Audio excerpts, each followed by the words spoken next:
Hello, everyone, and welcome back to BPL Season 3. This is Group 3, and I am excited to see what happens. We've got Teddy versus Contra. Teddy, old school Finnish player, incredibly strong. He's actually won BPL, and he's placed very well multiple times. Contra, a little bit of a newer player, but he is doing very, very well. I think he's like closing in on 50. He may have actually already hit 50 1v1 OS. So I am excited to see kind of what happens here. I am also joined by Zateo, thankfully. Zateo, how do you feel about this matchup?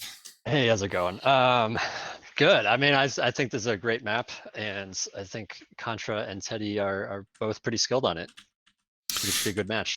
Yeah, I think they're both really, really strong players. In terms of history, so Teddy won BPL Season 1, and then he actually got knocked out in the round of 16 in 2.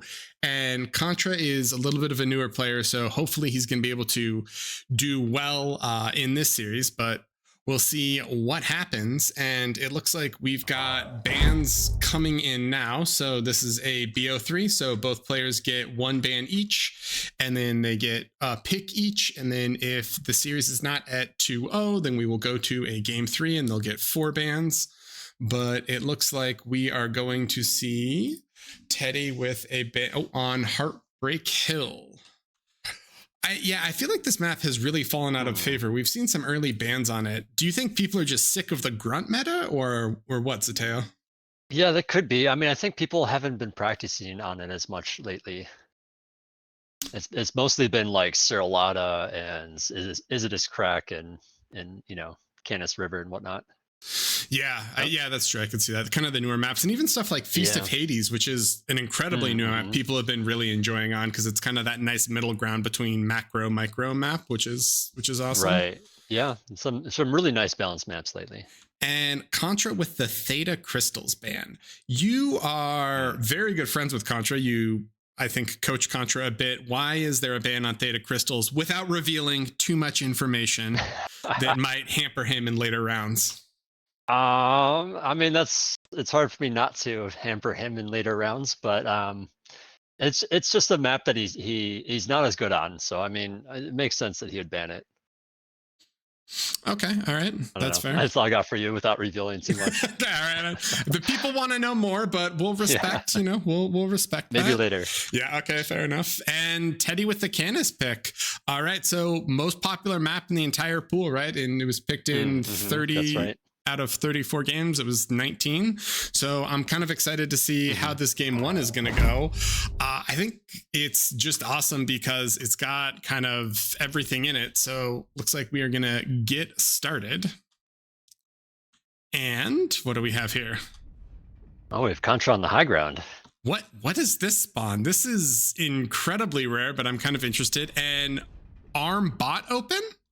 Yeah. Yeah, okay, Contra's been doing that lately as well. And Teddy on the opposite over here. He's played for Team Finland before. I think he was also on DBS, wasn't he? Oh, I can't remember, to be honest. Yeah, he was on DBS. So Contra with Core, and let's see. This is going to be, I see a lot of Core V opens on this, but I think you can also play Core bots, and he is going to play Core bots. So this is one for the lore books, right? A little ARM versus Core, bot versus bot. Heck yeah. Yeah, it's an interesting matchup. And I think Contra has decided to spawn on the high ground because it's a bit more of a defensible position. It's hard to get raided by, like a vehicle player opening scouts because they just have a harder time getting up there, right? Yeah, so, fair enough. Wow, Contra plays and just kind of like allows him to get out and like expand down certain avenues. Yeah, that makes sense. Yeah, Teddy plays very zoomed out, and Contra was playing very zoomed in, which I found kind of interesting. In terms of initial starting units, we've got those 3 ticks, kind of 3 to, I think I've seen up to 7 ticks from Contra at the start. So he's going to get those, get some information, and maybe get some harass on. And Teddy has 1 grunt out now, and then he is building his first con. So this con is going to come out and take this close expansion right here.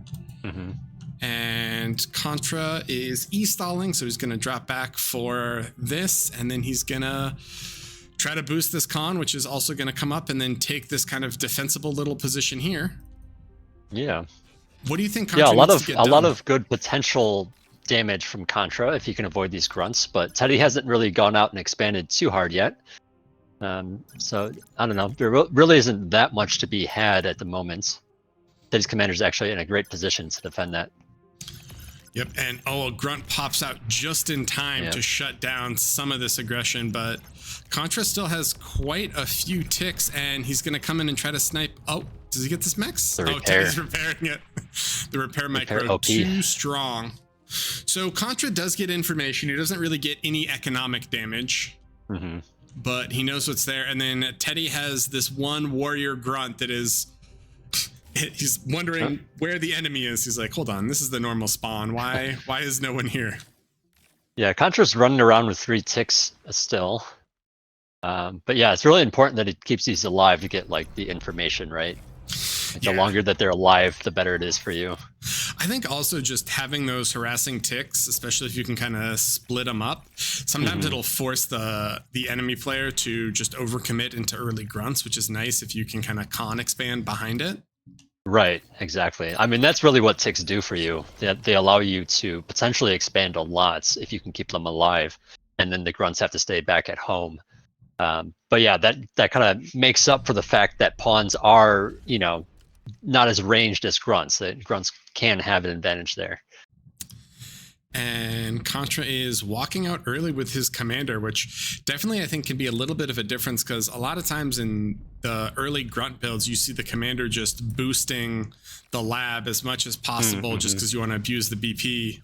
Oh, and this grunt. Yeah, I mean, he's run out of metals, so it's kind of like the time for his commander to move out and start capitalizing on, you know, grabbing some more. You know, with that huge build power, it can go up a lot faster that way. So Teddy does scout a bit of the base, but he doesn't see too much. He just sees a solar, a mechs, and some other stuff before Contra's pawns pick him off. And Contra has a lot of constructors. All of them are in his base. And it looks like he's going to split and start attacking other parts of the map now. And he still has these 2 ticks, but I think Teddy knows they're here. Here comes that grunt. Yep. Yeah, so for now, it looks like they're just going to be kind of macroing up, grabbing expansions, defending them. Not too much pressure at the moment. Yeah, Contra definitely has quite a few of those cons out. They're not really spread out, though. They're just kind of slowly building stuff. I mean, I guess 2 of them are back at base, just building stuff. Yeah, it looks like he's gonna have the double construction turret, and this is kind of classic Contra, right? He's got the one construction, or the one nano that's kind of near his wind farm, so that in between grunts and everything else, it'll finish that. And then this other one looks like it's going to be a little bit more committed to just producing pawns. I'll say something though. That energy converter is kind of at a weird time when he's like completely down on energy. Oh yeah, he is e-stalling, and well, he's trying to building boost it the converter. That's going to hurt him a lot. It happens to the best of us. We've all been there. One little harassing grunt. It does get this max. No. Does it get a radar as well? What's going? Oh yeah. And another max. This little guy he's running, and actually looks like he might be able to get out as well. So economy is kind of in favor of Teddy at this point. Teddy has... Yeah, for sure. Oh, he's going A-Solar. And I mean, it's kind of an okay time for it. This is sort of a classic Teddy, I feel, in terms of his macro game, where he'll do like the A-Solar Nano, and then he queues up a really long one just so that he's scaling his energy production and his BP at the same time. But it also kind of runs the risk of, when you do it too early, I've definitely seen him e-stall, just because A-Solars are incredibly energy intensive and Contras are incredibly energy intensive. So if you aren't careful, you can kind of just bring your entire economy to a screeching halt. Yeah, definitely. But yeah, it seems like he did it at a really good time this game, just with the wind being really high. You know, so he's able to get that up. You know, he needs that metal, so he's going to be reclaiming some basic solars as he goes to. A bit of a skirmish. But yeah, Contra looks like he's just going to pick those off.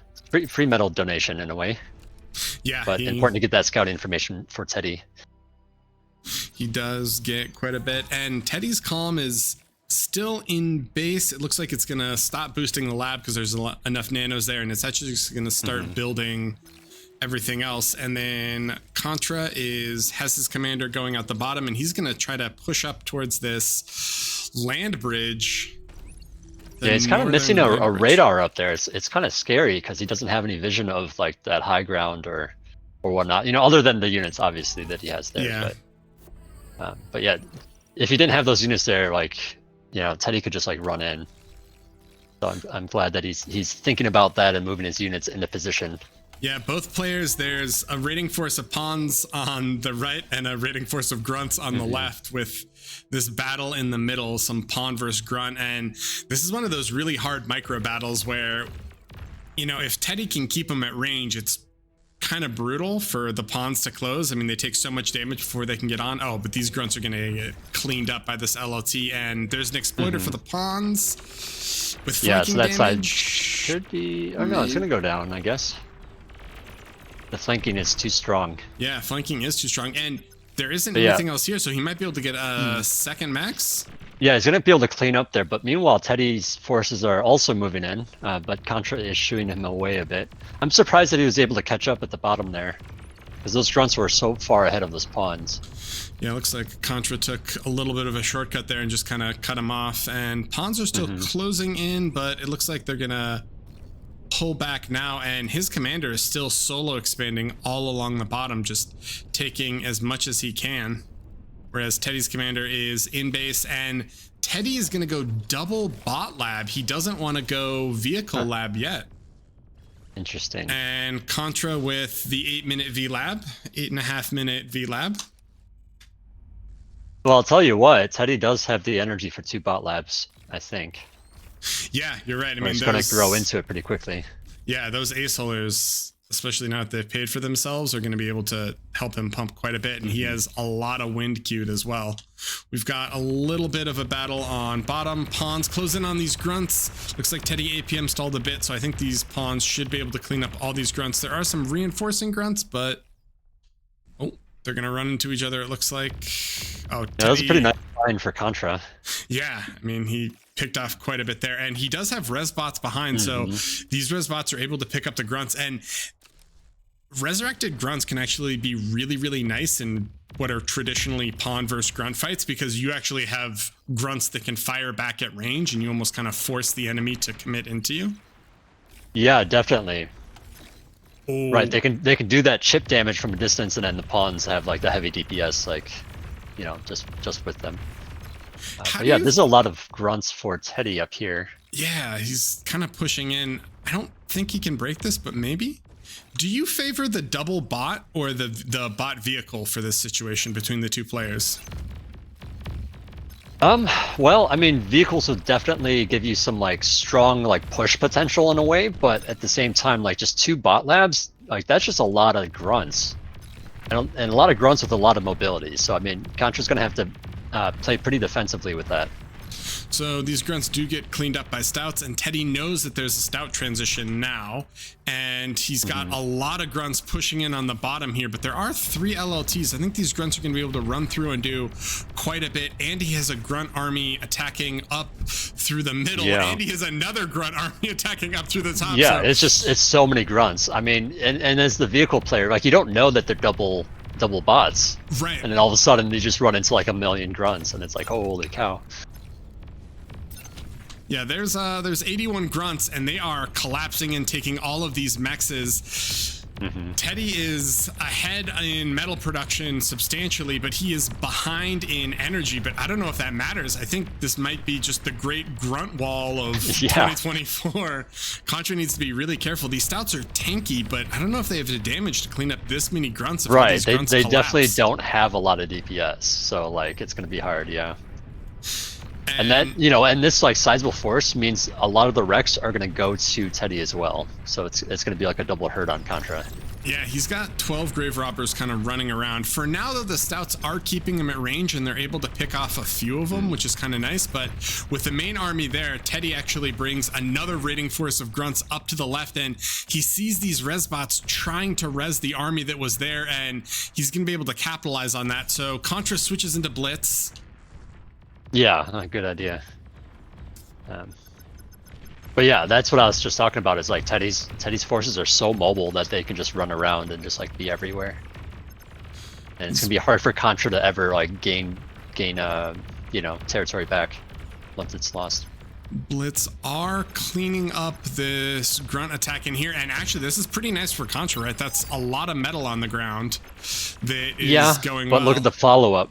Yeah, that's 46 grunts coming charging in, and oh no, the Blitz didn't see it, and they get pinned against the mountain. Oh no. Oh jeez. Barcast is not wrong. This is scary. Yeah, well, that little ridge there is like you can't put a radar on it. And so it's kind of hard to get that information. Contra does have a little counterattack here, and he's fighting a lot of grunts. He has his commander and Stouts and Blitz attacking there, but his main base, I think, is just dying here, right? He's gonna... A lot of grunts. Yeah. They're getting the BP now, and they're getting a lot of the energy. 1 nano goes down, 2 nanos go down, 3 nanos go down. And Contra's just running through, and his main army is still alive on Teddy's side of the map, but this is a little dire. Well, and since Teddy now has vehicles, it's going to be a lot easier for him to defend this as well. And there's still these 2 grunts in here. They're going to kill that last nano, so I think this is a little all-in for Contra, and yeah, never mind, he calls it. He says that is it, and that is the game. So, wow, I mean... Yeah, Teddy kind of really early on just sort of out-ecoed him there, it feels like. Yeah, I mean, I think it kind of goes back to like a couple of mistakes that Contra made that were, like they seem like small mistakes, like that converter. Like it doesn't seem like that big a deal, but like all that time wasted, it's kind of a big deal of just like you're now not able to produce enough because you've been e-stalling while you're trying to make this converter. Yeah, no, for sure. It's the little things definitely that add up that are frustrating. It's funny, as a mentor, a lot of times people don't want to talk about the first 10 minutes. They want to talk about an event far later in the game. But like when you look at the replay, you're like, oh, all these like small little nuanced mistakes add up to why your T2 is like 2 minutes late or something else. So, yeah, I definitely run into a lot of people that kind of talk about like, oh, like what should I have done differently? Like this unit feels so broken, blah, blah, blah. And it's like, well, it wasn't the unit that did this to you. It's the fact that you're like this far behind on economy because of the issues that you've had in the early game. Yeah. Yeah. So we'll see. Teddy leads the series 1-0, and we are going to go to a short break, and we will see you momentarily for game 2. Hey.